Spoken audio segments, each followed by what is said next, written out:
घर में लगे सारे सीसीटीवी के पिछले 5 महीने की फुटेज को खंगाला और बारीकी से देखने के बाद वो हैरान रह गया था कि पिछले 5 महीनों से छोटी मोटी बीमारी के चलते अनिका घर के बाहर कहीं गई ही नहीं थी।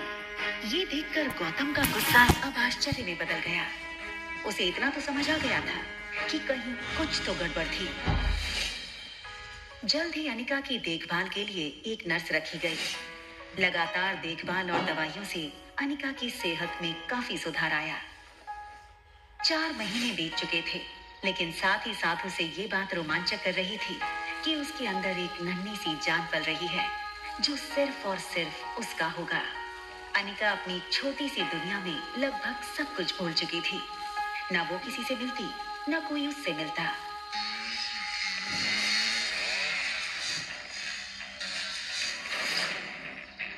अनिका ने जैसे ही लड़के को देखा, उसकी धड़कन मानो डर और टेंशन से तेज हो गई। ये लड़का और कोई नहीं बल्कि अनिका का पति कुणाल डोगरा था।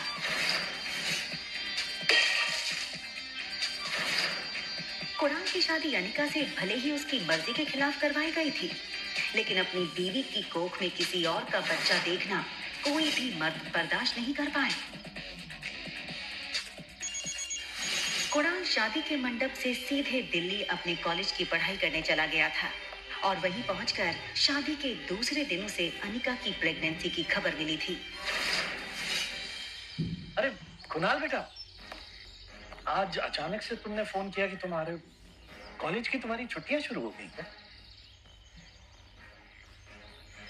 कमाल है, 4 महीने के बाद मैं घर आना, अपने दामाद को इस तरीके से वेलकम करेंगे।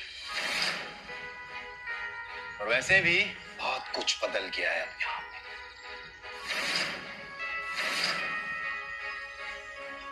आओ बेटा, अंदर चलकर बात कर। देखो कुणाल, अगर तुम इस शादी को तोड़ना चाहते हो तो मैं समझ सकता हूँ। तुम समझ सकते हो, लेकिन ये बात मेरे बुढ़े दादाजी नहीं समझ सकते। जबरदस्ती इस मोटी से मेरी शादी करा दी और अब वो चाहते हैं कि इसके इस पाप को मैं अपना नाम दे दूं। जब इसको देखता हूं, ऐसा लगता है कि ऐसे गुनाहों की सजा मिल रही है जो गुनाह मैंने कभी किए ही नहीं। देखो इस बेशरम को कैसे खड़ी है। शादी के फेरे लेते वक्त किसी और का पाप लेकर के खड़ी थी पेट में। क्या लगता है तुझे तेरे इस पाप को मैं अपना नाम दूंगा? कुणाल डोगरा का नाम मिलेगा इसको। सोचना भी पता नहीं किस कदर का कीड़ा है। मैं इस शादी को नहीं मानती। ये सुनकर कुणाल और गौतम दोनों ही शॉक थे। देखो बेटा, इस वक्त अनिका की तबीयत ठीक नहीं है, इसकी बातों पर ध्यान मत दो। और रहा सवाल इस बच्चे का, तो उसके पैदा होते ही उसे अनिका से हमेशा के लिए दूर कर दिया जाएगा। मेरा यकीन है।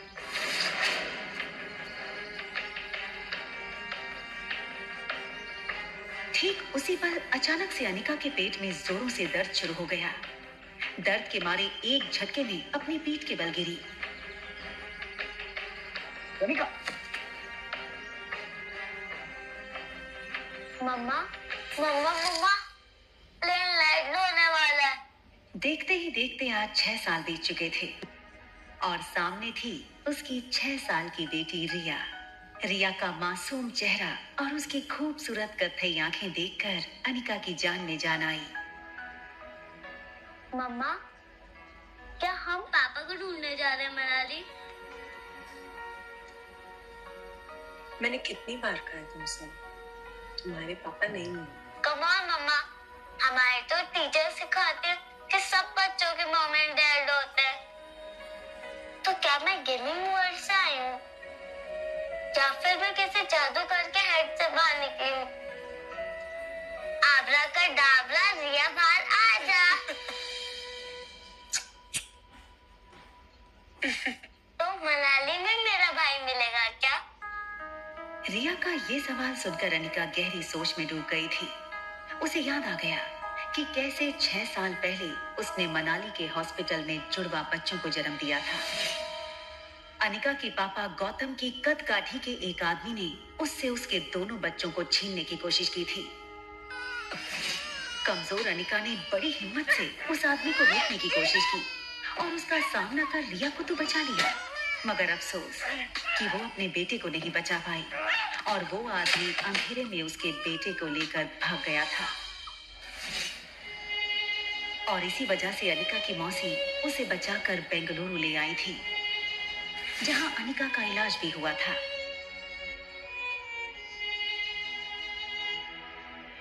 हालांकि इन 6 सालों में अनिका पूरी तरह से बदल चुकी थी।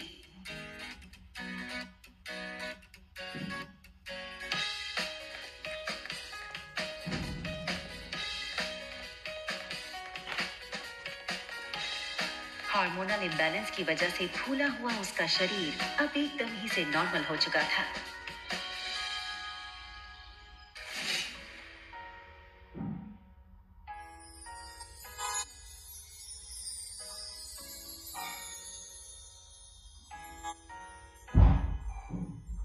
कितनी खूबसूरत लग रही हो तुम।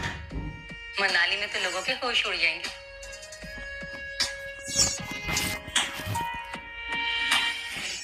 फ्लाइट अटेंडेंट हो या फ्लाइट के अन्य यात्री, सब लोग आते जाते अनिका पे एक नजर जरूर डालते, और डालते भी क्यों नहीं। शिफॉन की साड़ी में अनिका किसी भी फिल्मी एक्ट्रेस से कम नहीं लग रही थी। Excuse me, ma'am. Is there anything I can bring for you?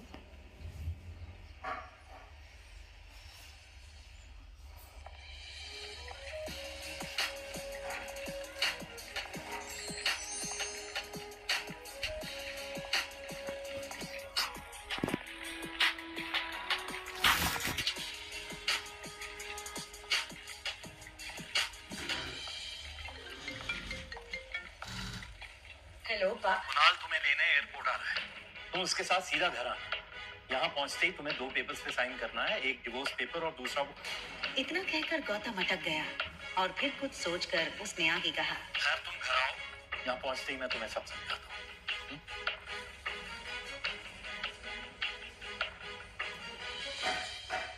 इन 6 सालों में कुणाल भी काफी बदल चुका था।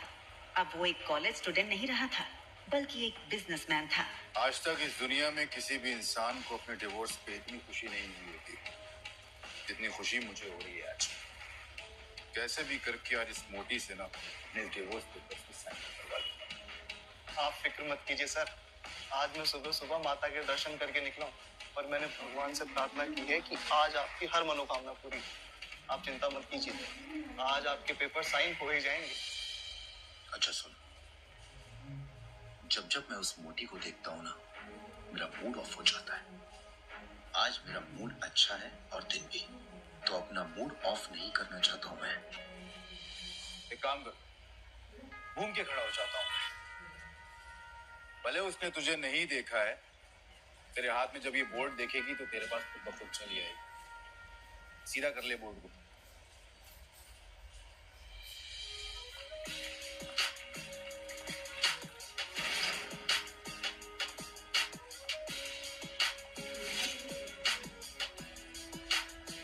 कुणाल ने एयरपोर्ट से बाहर आते हुए एक लड़की को देखा और फिर देखता ही रह गया।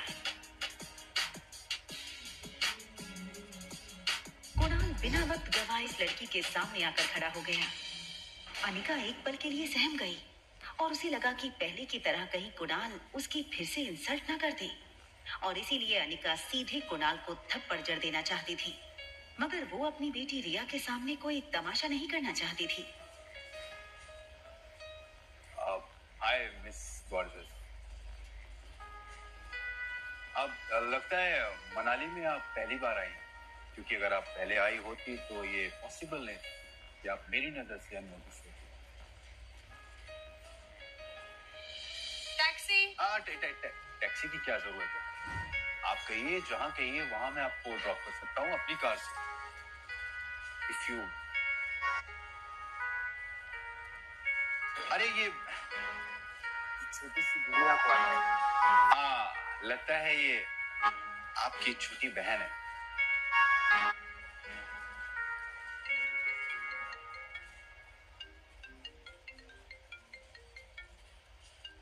हाँ, क्या तुम्हें अनिका दिखी बेटा?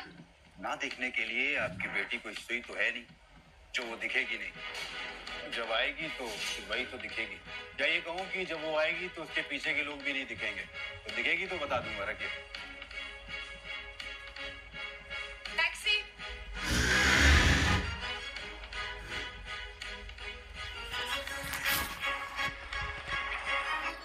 टैक्सी वहां से निकलने ही वाली थी कि तभी कुणाल ने टैक्सी रोकी। मैम, अगर आप बेंगलुरु की फ्लाइट लेकर के आ रही हैं तो क्या आपने उस फ्लाइट में एक बहुत ही भद्दी और ऊंची लड़की को देखा क्या? एक्चुअली वो ना 6 साल पहले 120 किलो की थी। तो पक्की बात, डबल सेंचुरी मार चुकी होगी। आपने नहीं देखा?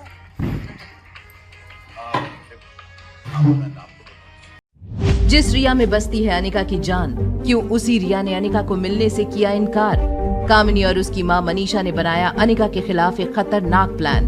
क्यों लिया अनिका ने अपनी मां की आखिरी निशानी को कामिनी के नाम करने का फैसला? क्यों हुआ सनी को आर्यन पर शक? क्या सनी खड़ी करेगा रिया और आर्यन के लिए बड़ी मुसीबत? क्या रोहित के सामने खुल जाएगा रिया और आर्यन के जुड़वा होने का राज?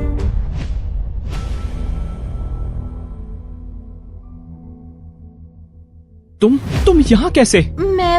मैंने तुमसे कहा था ना, हमारी स्वीट से बाहर मत आना। तुम मेरी एक भी बात नहीं सुनते हो आजकल।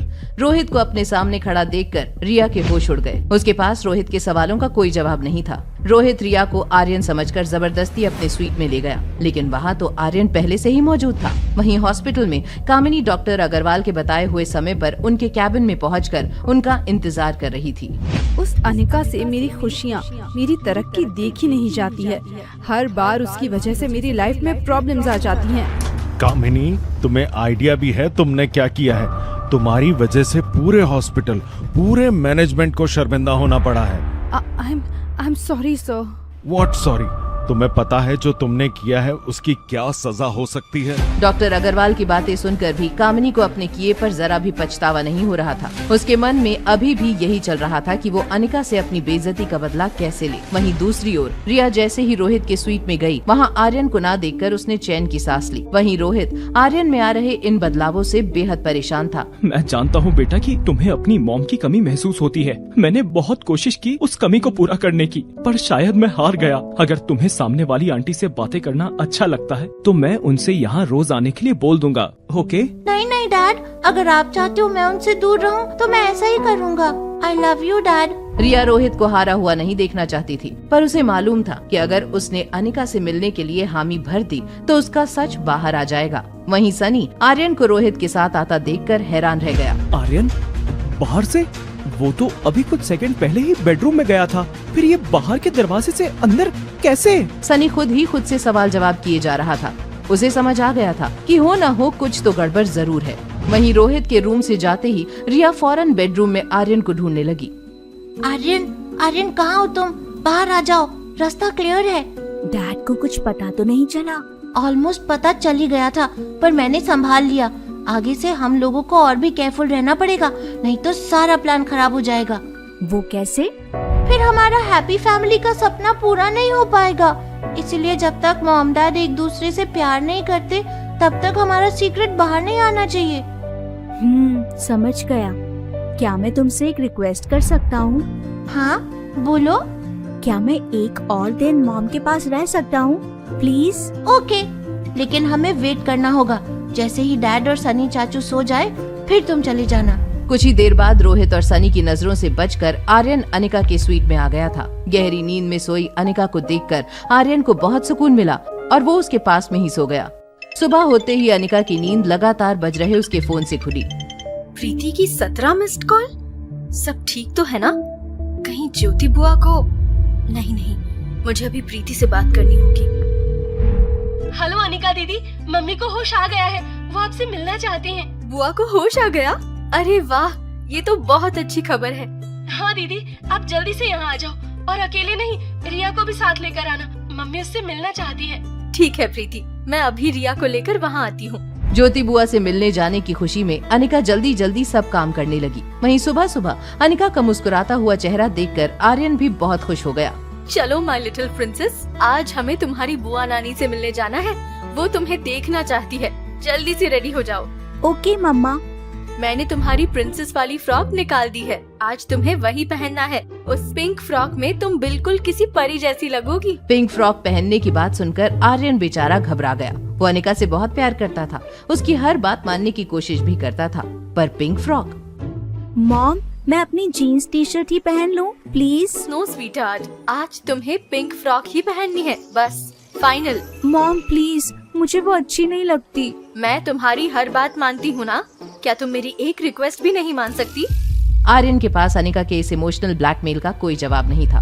वो पिंक फ्रॉक लेकर बाथरूम में तैयार होने के लिए चला गया, पर जब उसने काफी देर तक बाथरूम का दरवाजा नहीं खोला तो अनिका परेशान हो गई। कुछ देर और इंतजार करने के बाद अनिका ने बाथरूम का दरवाजा खटखटाया। रिया बेटा, क्या हुआ? इतना टाइम क्यों लग रहा है तुम्हें? जल्दी करो, हमें हॉस्पिटल जाना है। रिया, तुम जवाब क्यों नहीं दे रही हो? तुम ठीक तो हो? मैं अंदर आ रही हूँ।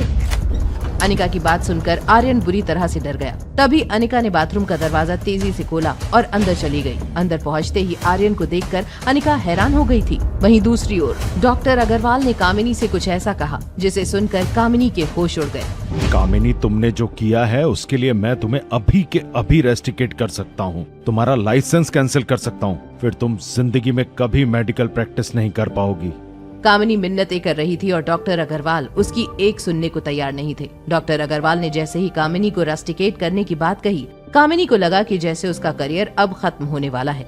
उसने डर के मारे अपने हाथ जोड़ लिए। नहीं सर, प्लीज ऐसा मत कीजिए। मैं तुम्हारी कोई बात नहीं सुनना चाहता। आखिर तुम्हें इतना बड़ा झूठ बोलने की क्या जरूरत पड़ गई थी? बताओ मुझे, क्यों किया तुमने ऐसा? मुझसे बहुत बड़ी गलती हो गई, मैं ऐसा अब कभी नहीं करूँगी। प्लीज मुझे हॉस्पिटल से मत निकालिए। अब कामिनी के सारे रास्ते बंद हो चुके थे। वो डॉक्टर अग्रवाल से अपने करियर को बचाने की मिन्नतें कर रही थी और डॉक्टर अग्रवाल उसकी हर मिन्नत को नजरअंदाज कर रहे थे। उधर हॉस्पिटल वार्ड में अनिका जैसे ही ज्योति बुआ के सामने आई, उसे देखते ही ज्योति बुआ को अपनी आंखों पर यकीन नहीं आया। उन्होंने हैरानी के साथ अनिका से कहा, रोहिणी भाभी, आप यहाँ? माँ, ये रोहिणी मामी नहीं है, ये तो अनिका दीदी है, रोहिणी मामी की बेटी। अनिका? मुझे तो एक पल के लिए ऐसा लगा जैसे मेरी रोहिणी भाभी खड़ी हो। अनिका, आ मेरे पास आ। ज्योति बुआ ने अनिका को अपने गले से लगा लिया। अपनेपन का ये एहसास महसूस करके अनिका को लगा जैसे आज उसकी सारी मेहनत सफल हो गई थी। वहीं डॉक्टर अग्रवाल के कैबिन में अपनी गलती के लिए माफी की गुहार लगाती कामिनी को मिला दूसरा मौका।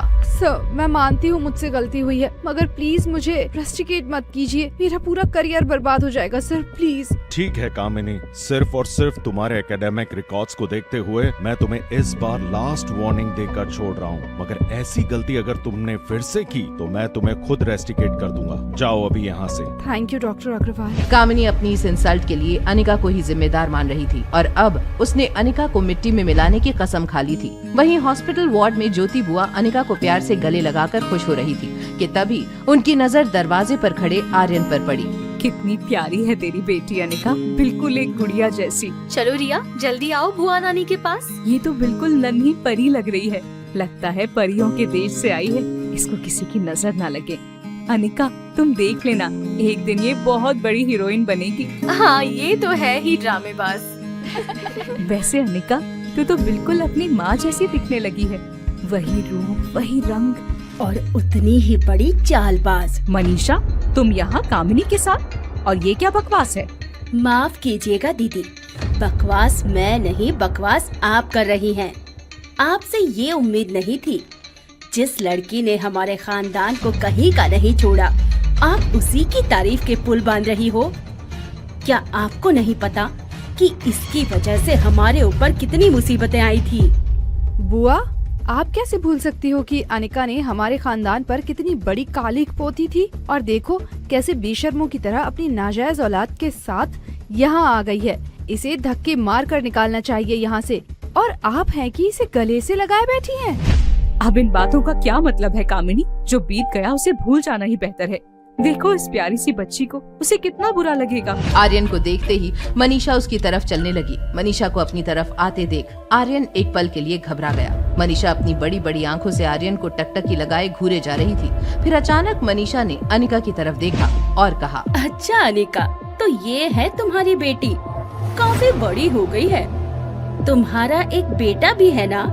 वो भी तो इतना ही बड़ा हो गया होगा। आप कहना क्या चाहती हैं? कहना तो बहुत कुछ है, पर क्या तुम सुनने के लिए तैयार हो?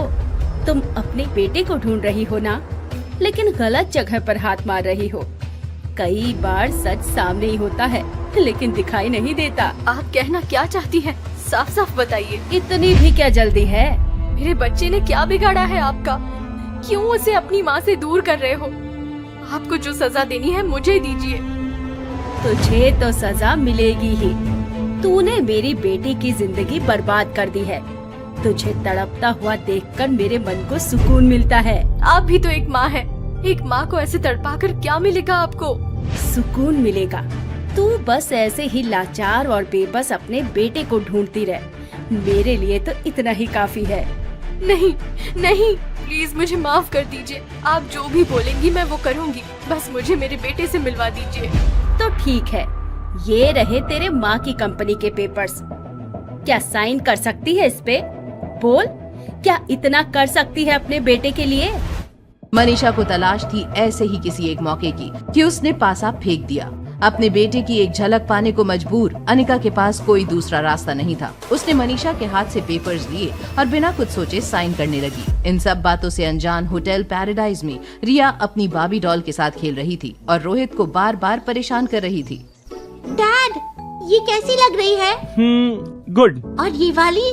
गुड। डैड, मैं आपको कब से अपनी बाबी के कॉस्ट्यूम्स दिखा रहा हूँ और आप देख ही नहीं रहे हो और बस गुड गुड किए जा रहे हो। बेटा, एक बहुत जरूरी काम है। पहले मैं अपना काम कंप्लीट कर लेता हूँ और फिर हम साथ में खेलेंगे। I promise. ओके डैड, आप काम कर लो। मैं अपनी डॉल के साथ अपने रूम में खेलूंगी। उप्स, खेलूंगा। रोहित को आर्यन की ये बातें अब और भी दुखी करने लगी। वहीं दूसरी ओर हॉस्पिटल में अनिका ने स्टैम्प पेपर्स पर सिग्नेचर कर दिए थे कि तभी आर्यन ने किया कुछ ऐसा जिसे देखते ही सबकी आंखें फटी की फटी रह गई। शैतान, ये क्या किया तूने? ऐसा क्या किया आर्यन ने जिससे भड़क उठी मनीषा, जिस बेटे को पाने के लिए अनिका ने ठुकराया अपना सब कुछ? क्या उस बेटे का राज जान पाएगी अनिका? क्या वो जान पाएगी कि रिया के भेस में उसका बेटा आर्यन उसी के पास है? और क्या आर्यन के रूप में रिया की हरकतों से परेशान रोहित खो बैठेगा अपना आपा? जानने के लिए देखिए अगला एपिसोड सिर्फ पॉकेट एफएम के YouTube चैनल पर। और एक लड़की को देखा तो के सारे एपिसोड्स को सुनने के लिए डिस्क्रिप्शन में दी गई लिंक पर क्लिक कीजिए। Pocket FM app.